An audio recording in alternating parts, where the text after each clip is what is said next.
ৰোৱনীৰ কাৰণে একদম ব্ৰেকফাষ্ট বনাই আছোঁ লৰালৰিকৈ। ইফালে চাহ উতলি আছে, এয়া ৰুটি বনাই পেলাই থৈছোঁ। বুট, মগু, আকৌ কোমোৰা জালি, আলু এয়া বইল কৰি থৈছোঁ। এইখিনি মছলা ভাজি আছোঁ। ইয়াৰে তৰকাৰী অকণ বনাম আৰু এতিয়া ৰুটিখিনি মইনাৰ হাতত আগতীয়াকৈ দি পঠিয়াওঁ। তাৰপিছত আৰু মই বাবাকে মই চাহটো লৈ পাছে পাছে গৈ থাকিম। ৰুটিটো খাই লওঁ, তাৰপিছত সিহঁতে চাহ খাব। ৰাতিপুৱা সময়ত ইমান লৰালৰি হয়, তাতে আজিকালি ৰোৱনী সোনকালেই আহে যে। ৰোৱনীৰ কাৰণে এয়া ৰুটিৰ লগত খাবলৈ এয়া তৰকাৰী মোৰ ৰেডি। এভৰিৱান, নতুন এটা ভিডিঅ'লৈ স্বাগতম জনাইছোঁ। ৰাতিপুৱা ভিডিঅ'টো আৰম্ভ কৰিছোঁ। এতিয়া পথাৰলৈ যাওঁ চাহ দিবলৈ।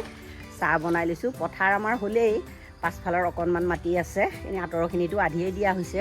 এইবাৰ পানী সৰহ হোৱাৰ কাৰণে মানে একদম ৰোৱা দেৰি হৈছে, সকলোৰে দেৰি হৈছে বাৰু। এতিয়া আমাৰ পাছফালৰ পথাৰখনত পূৰা ৰোৱনী লাগি আছে। তাকে এতিয়া চাহ দিবলৈ যাওঁ, ব'লক আপোনালোককো অকণমান দেখাওঁ। পথাৰ পূৰা ৰোৱনীয়ে ৰুই আছে এয়া, ব'লক। এইখিনিতে দ আছে দেখোন ন, এইখিনিতে দ। কঠীয়া দেখোন বুঢ়ে খাব এইখিনিতে। এইখিনিতে দ আছে কিন্তু দেই, একদম কঠীয়া বুঢ়ে খাব। এবাৰ পানী বেছি হোৱাৰ কাৰণে ৰোৱা দেৰি হৈছে। দাদা কঠীয়া ক'ত পাৰিছে? অ' তাতহে পাৰিছে। অঁ, বতৰটো আকৌ ক'লা হৈ আহিছে। এইবাৰ পানীৰ কাৰণে মানে ৰোৱা দেৰি হৈছে। সেইকাৰণে মই পথাৰলৈ মানে যেতিয়া যিকেইদিন ৰুইছিলে বতৰো বেয়া, আকৌ দুদিনমানত একেবাৰে টিকা ফটা ৰ'দ, আহিব পৰা নাই। আজি ভাবিছোঁ পথাৰলৈ যাওঁ। এই চিটা ৰোৱা হ'লেই আমাৰ হৈ যাব, কিন্তু এইবাৰ এইটো চাহটো এই ছাইডত থৈ লোৱা, ৰুটি খাই পেলাই চাহটো খাবা।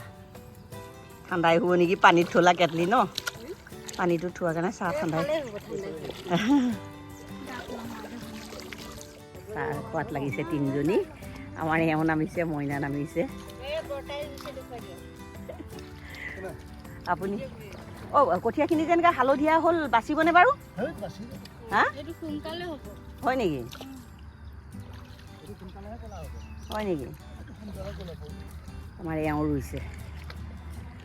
বতৰটো ঢেলেকা যদিও ইমান গৰম উঠিছে ন, গপনি মাৰিছে একেবাৰে। ধুনীয়াকৈ ৰুইছে। কঠীয়াখিনি কেইদিনমানৰ আগতে এয়া মাৰি থোৱা আছিলে, অলপমান পকা নিচিনা হৈছে, কিন্তু বাচিবগৈ, শিপা আহিছে। এওঁ ৰুইছে, এওঁলোকে চাহ খায় মানে। ময়ো অকণমান ৰুম আৰু এতিয়া। মইনাই এয়া জংঘল চাফা কৰি আছে। এতিয়া ময়ো নামো, অকণমান ৰুই লওঁ। ঘৰৰ পথাৰ যেতিয়া দুগোচা ৰুই থৈ যাওঁ। মহালক্ষী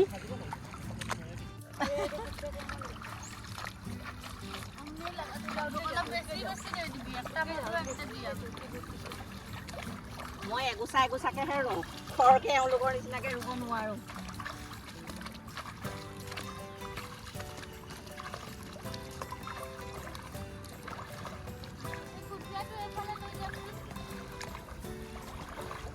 ঘনা দিব মুনো পাতলা হৈছে দেই। হয় নেকি? ঠিকে আছে, ঠিকে আছে।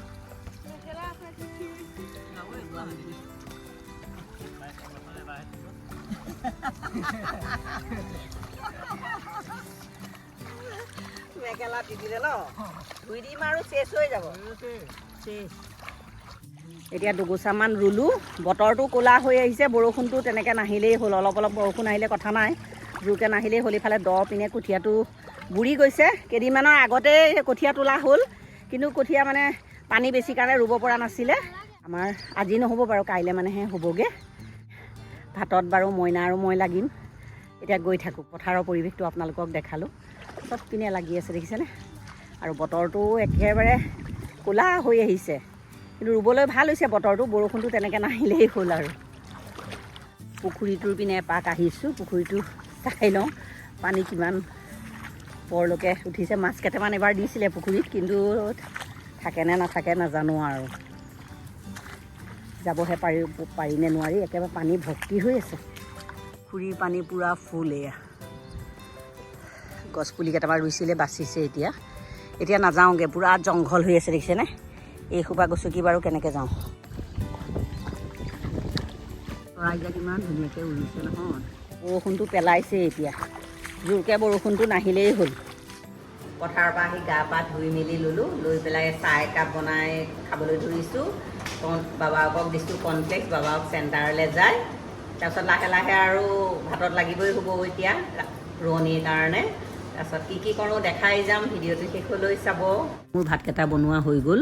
ৰোৱনীক 12টা বজাত ভাত ৰেডিয়েই লাগে, সেইকাৰণে চিম্পুলকৈ বনাইছোঁ। আৰু এই ভিডিঅ'টো শাওণ মাহতে আমাৰ ধান ৰোৱা শেষ হ'ল। ভিডিঅ'টো দিয়াহে অলপ পলম হ'ল। দালিও দুভাগকৈ বনাবলগীয়া হৈছে। মগু দালি বনাইছোঁ নিৰামিষ খোৱাৰ কাৰণে, তাতে গোটেই চব্জিখিনি দি দিছোঁ। আৰু বাবাকে তিতাকেৰেলা খাই ভাল পায় কাৰণে অকণ তিতাকেৰেলা অকণ ভাজি দিলোঁ। পঠৰুৱাৰ কাৰণে ভাতখিনি এইখিনি ৰেডি কৰি দিছোঁ। ইফালে ভাত, মচুৰ দালি তাতে চব দিছোঁ আৰু ডিমৰ আলুৰ দম অকণ বনাইছোঁ। এতিয়া পথাৰলৈ মই নাযাওঁ আৰু মই সঞ্জু যাব, সঞ্জুক লৰালৰিকৈ ভাতকেইটা দিওঁ। পথাৰৰ জাজটো মইনাই মাৰিব। ৰোৱনী উঠিলেই বোলে খবৰ দিছে। 12টা 12:30তকৈ বেছি নোৰোঁ ন মইনা? 12:30 হ'লেই আৰু উঠি যায় ৰোৱনী, 7টাতে আহে যে। বতৰটো কিন্তু আজি বহুত ধুনীয়া বতৰ, পথাৰত ৰোৱা বতৰ, ঠাণ্ডা বতৰ। বৰষুণ কিনকিননি অকণমান মাৰিছিলে, তাৰপিছত এতিয়া নাই, বতৰ ঠাণ্ডা হৈ গৈছে। কেইজনী মইনাৰ হাততে ভাতকেইটা দি পঠিয়াইছোঁ, সি নিছে এয়া। কাইলৈ ইহঁত 3জনী আহিলে আমাৰ ধান ৰোৱা শেষ হৈ যাব আৰু কাইলৈ লেঠাটো মৰিব আৰু। এতিয়া যাওঁ, সঞ্জুক ভাত দিওঁগৈ। মোৰো ভোক লাগিছে। এওঁ আকৌ এইফালে গৈছে, অহা নাই। সঞ্জুৰ থালিখন ৰেডি কৰিছোঁ। সি তিতাকেৰেলা ভাজিও নাখায়। দাইল অকণমান দিছোঁ, নেমু আৰু চিকেন। এতিয়া সঞ্জুক খাবলৈ দিছোঁ। মই দোকানলৈ যাওঁ। দোকানৰ আগত কুকুৰ এটাও বহি আছে, তাৰ কাৰণে গাখীৰ ভাত অকণমান লৈছোঁ, তাক ভাতকেইটা দিওঁগৈ। তাক গাখীৰ ভাত অকণমান দিছোঁ। এতিয়া চেৰেলা মেৰেলা অৱস্থাই নাই কুকুৰটো। দোকানৰ আগতে সদায় বহি থাকে, তাক বিস্কুটো দিওঁ বা ভাত থাকিলে ভাত দিওঁ। আজি গাখীৰ ভাতকে দিছোঁ, ধুনীয়াকৈ সেয়া খাই আছে চাওকচোন। হেল্ল' এভৰিৱান, দুপৰীয়া ভাত পানী খাই বৈ অকণ ৰেষ্ট ল'লোঁ। ৰেষ্ট লৈ আৰু ধুমধাম আৰু মেংগো আটা এগলেছ কেক এটা বনাইছোঁ। এতিয়া শাওণ মাহতো নিৰামিষেই খোৱা হয় আৰু এনেকৈ এগলেছ বনালে ময়ো খাব পাৰিম। এতিয়া কেকটো হৈ গ'ল। এতিয়া প্লেটিং কৰিবলৈকে নাপালোঁ, এইকেইডোখৰ বাছিলে। ইমানেই টেষ্টি হৈছিলে, মানে বহুত টেষ্টি হৈছিলে। ৰেচিপিটো শ্বৰ্ট শ্বেয়াৰ কৰিম আৰু এই ভিডিঅ'টো ইয়াতে সামৰোঁ। এই ভিডিঅ'টো যদি ভাল পায় লাইক, কমেণ্ট, ছাবস্ক্ৰাইব, শ্বেয়াৰ কৰি দিব। আকৌ এটা নতুন ভিডিঅ' লৈ আপোনালোকৰ ওচৰলৈ আহিম। আজিলৈ আহোঁ, ধন্যবাদ।